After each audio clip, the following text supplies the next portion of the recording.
Price Lord. எப்படி இருக்கீங்க? சந்தோஷமா இருக்கீங்களா? கிறிஸ்மஸ் நாட்களில் கிறிஸ்மஸ் காலத்தில் நம்ம எல்லாருமே இருக்கோம். ஒரு சந்தோஷம், கிறிஸ்மஸ் ஷாப்பிங்கு, டெக்கரேஷன், இதெல்லாம் நம்ம வீடை அலங்கரிக்கிறது. அன்றைக்கி தான் ஒட்டடை அடிப்போம். எல்லா காரியங்களும் நடந்துட்டுருக்கு. இன்றைக்கி நம்ம வீட்டை ஒழுங்குபடுத்துகிறோம், வீட்டை ஒயிட் வாஷ் பண்ணுறோம், ஒட்டடை அடிக்கிறோம், எல்லாத்தையும் பண்ணுறோமே தவிர இன்றைக்கு ஆண்டவர் சொல்கிறாரு, உண்மையாகவே நான் உங்கள் உள்ளத்தில் பிறந்திருக்கிறேன்னு சொல்லிட்டு ஆண்டவர் கேட்கிறார். சரி, இந்த ஷூட் எடுத்து கொண்டிருக்கும் போது என்னுடைய இருதயத்தில் ஆண்டவர் போட்ட அந்த ஒரு வார்த்தையை ஆணித்தரமாய் சொல்ல நான் விரும்புகிறேன். மத்தேயு 25ஆம் அதிகாரத்தில் ஆண்டவருடைய ஜட்ஜ்மெண்ட்டை குறித்து அங்கே அழகாக எழுதியிருக்கிறது. அதில் 34வது வசனத்தை பாருங்களேன். அப்பொழுது ராஜா தமது வலது பக்கத்தில் நிற்பவர்களை பார்த்து, வாருங்கள், என் பிதாவினால் ஆசீர்வதிக்கப்பட்டவர்களே, உலகம் உண்டானது முதல் உங்களுக்காக ஆயத்தம் பண்ணப்பட்டிருக்கிற ராஜ்யத்தை சுதந்திரித்துக் கொள்ளுங்கள் என்று அவர் சொல்லுகிறார். அடுத்த வசனங்களை பாருங்க. பசியா இருந்தேன், எனக்கு போஜனம் கொடுத்தீர்கள். தாகமா இருந்தேன், என் தாகத்தை தீர்த்தீர்கள். அந்நியனாயிருந்தேன், என்னை சேர்த்து கொண்டீர்கள். வஸ்திரம் இல்லாதிருந்தேன், எனக்கு வஸ்திரம் கொடுத்தீர்கள். வியாதியாயிருந்தேன், என்னை விசாரிக்க வந்தீர்கள். காவலில் இருந்தேன், என்னை பார்க்க வந்தீர்கள் என்பார்.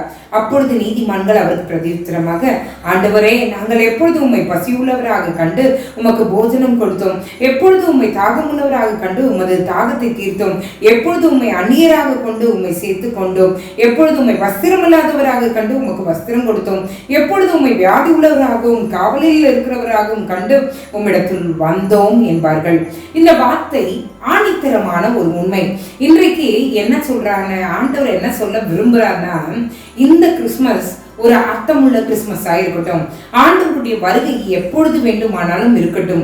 ஆனால் ஆண்டவர் நமக்காய் உருவாக்கி கொண்டிருக்கிற, ஆண்டவர் நமக்காய் வைத்திருக்கிற அந்த பரலோக ராஜ்யத்துல பிரவேசிக்கணும்னா நமக்கு சில பேசிக் குவாலிட்டி வேணும். அதுல ஆண்டவர் சொல்றாரு, என்ன சொல்றாரு, வலது பக்கத்தில் இருக்கிறவர்களை பார்த்து, உங்களுக்கான ராஜ்யம் ஆயத்தம் பண்ணப்பட்டிருக்கிறது, நீங்க வாங்க, அதை சுதந்திரித்துக் கொள்ளுங்கள் அப்படி சொல்லுகிறத நம்ம பார்க்கிறோம். ஆனால் அவர்கள் சுதந்திரித்துக் கொள்ளுகிறதுக்கான ஒரு என்ன கேரக்டரிஸ்டிக்ஸ், இல்லைன்னா என்ன குவாலிட்டியை ஆண்டவர் அங்க சொல்லுகிறார், அந்த ராஜ்யத்தை சுதந்திரித்துக் கொள்ளுகிறதற்கு என்ன குவாலிட்டியை ஆண்டவர் அங்க வைக்கிறார் என்பதை பாருங்க. முதலாவது சொல்றாரு, பசியா இருந்தேன், போஜனம் கொடுத்தீர்கள். இன்றைக்கு ஆண்டவர் நமக்கு சொல்லுகிற முதல் காரியம் என்னன்னா, உன்னிடத்துல சாப்பாடு எக்ஸஸா இருந்ததுன்னா அதை எடுத்து ஃப்ரிட்ஜில் ஸ்டோர் பண்ணதை காட்டிலும் இல்லாதவங்களுக்கு நீங்க கொடுங்க. எத்தனை தெருக்களில உணவு இல்லாமல் எத்தனை பேர் படுத்து சுருண்டு போய் படுத்திருப்பாங்க. அவங்க கிட்ட போய் உங்களால் முடிந்த அளவுக்கு ஒருவேளை உணவை நீங்க கொடுக்கலாமே. ஆண்டவர் எதிர்பார்க்கிற குவாலிட்டியில இதுவும் ஒண்ணு. பசியா இருந்தேன், எனக்கு போஜனம் கொடுத்தீர்கள். 2, தாகமாய் இருந்தேன், என் தாகத்தை தீர்த்தீர்கள். ஆண்டவர் சொல்றாரு, தாகமாய் இருந்தேன் அப்படின்னா என்ன, ஒரு உன்னால சாப்பாடு கொடுக்க முடியலன்னா அட்லீஸ்ட் யூ கூட பை வாட்டர் பாட்டில். ஒரு 5 rupees இருக்குமா, ஒரு 10 rupees இருக்குமா, அந்த வாட்டர் பாட்டிலை நீங்க வாங்கி ஆண்டவர் கொடுக்க சொல்றாரு. ஒரு தாகத்துல இருந்தேன், எனக்கு தாகத்தை தீர்த்தீங்க. 2வது என்ன சொல்றாரு, நான் அந்நியனாய் இருந்தேன், என்னை சேர்த்து கொண்டீர்கள். ஷெல்டர் இல்லாம இருந்தவங்களுக்கு, எத்தனை பேருக்கு உதவி செய்யறதுக்கு கூட ஆட்கள் இல்லாமல் அனாதைகளை அணைந்து கொண்டிருக்காங்க, அவங்கள சேர்த்து கொள்ள சொல்லுகிறார். ஆண்டவர் இடத்துல ஜெபித்த, ஆண்டவரை நான் சேர்த்து கொள்ளட்டுமா, இந்த காரியத்தை நான் செய்யட்டுமா, கேட்டு செய்யுங்களேன். பயமா இருக்கு சிஸ்டர், இந்த காலத்துல யாரையும் நம்ப முடியல நீங்க சொல்றீங்க, எனக்கு புரியுது. ஆனா ஆண்டவருடைய ஆவியானவருடைய உதவியை கேட்கும் போது அவர் நம்மை நடத்த மாட்டாரா? அடுத்தது பாருங்க, வஸ்திரம் இல்லாது இருந்தேன், எனக்கு வஸ்திரம் கொடுத்தீர்கள். நம்ம கிட்ட நம்ம இந்த கிறிஸ்மஸ்க்கு எவ்வளவு ருப்பீஸ்க்கு சேலை வாங்குறதுன்றத நம்ம யோசிக்கிறோம், எப்படி கோட்ஷூட் வாங்குறதை யோசிக்கிறோம். ஏன் இந்த கிறிஸ்மஸ் ஒரு அர்த்தமுள்ள கிறிஸ்மஸாய், ஆண்டவர் எதிர்பார்க்கிற குவாலிட்டி உள்ள ஒரு நபராய் நீங்களும் நானும் இருக்கக்கூடாது. வஸ்திரம் இல்லாதவர்களுக்கு ஒரு செட்டு வஸ்திரத்தை வாங்கி கொடுக்கறதுல நம்ம குறைஞ்சிட மாட்டோமே. இன்னைக்கு ஆலோசனை, இந்த வருடத்துல இருந்து நம்ம மாற்றிக்கொள்வோம். வஸ்திரம் இல்லாதவர்களுக்கு வஸ்திரத்தை வாங்கி கொடுங்க. வியாதியில இருக்கவங்கள போய் விசாரிங்க.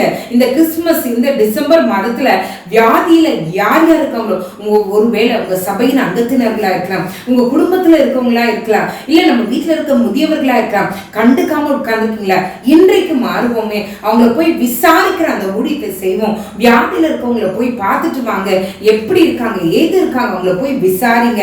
நீங்க விசாரித்தீங்கன்னா இந்த குவாலிட்டியை கர்த்தர் அங்கீகரிக்கிறவரா இருக்கிறார். அது மட்டுமல்ல, காவலில் இருந்தேன், என்னை பார்க்க வந்தீர்கள் என்று சொல்கிறார்.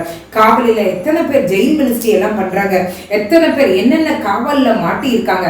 அவங்கள போய் நீங்க பாருங்க, அவங்கள போய் விசாரிங்க, அவங்களோட நேரத்தை செலவு பண்ணுங்க. இன்றைக்கு கர்த்தருடைய ராஜ்யத்தை சுதந்திரிக்கிறதுக்கு அவர் எதிர்பார்க்கிற குவாலிட்டி இதுதாங்க. வேதத்தில் இதுதான் போட்டிருக்கு. இன்றைக்கு ஆண்டவர் சொல்றாரு, இந்த டிசம்பர் மாதத்துல முடிந்தவரை உணவில்லாதவர்களுக்கு உணவை கொடுப்போம், தாகமாக இருக்கிறவர்களுக்கு ஒரு வாட்டர் பாட்டில் வாங்கித்தாங்க. ஒரு நாளைக்கு ஒரு 10 பேர்னு வச்சுக்கோங்களேன், பார்க்குறவங்க கிட்ட ஒரு வாட்டர் பாட்டிலை வாங்கி கொடுங்களேன். அட்லீஸ்ட் தண்ணி தாகத்தோட இந்த வெயில எத்தனை பேர் வேலை செஞ்சுட்டு இருப்பாங்க, அப்படியே வண்டியை தள்ளிட்டு போவாங்க, ஒரு பெரிய மூட்டையை மெரிச்சுக்கிட்டு போவாங்க. அவங்க கிட்ட ஒரு வாட்டர் பாட்டில் கொடுங்களேன். அந்த சந்தோஷத்துல கர்த்தர் வெளிப்படுவாரே. நீங்க அதை பண்ணுங்க.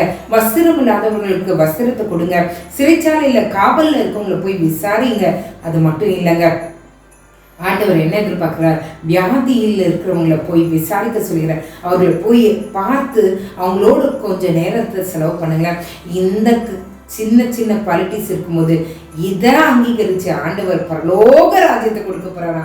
அப்போ பரலோக ராஜ்யத்தை ரிசீவ் பண்ணுறதுக்கு இந்த காரியங்கள் எல்லாம் நம்மளால செய்ய முடியும்ல.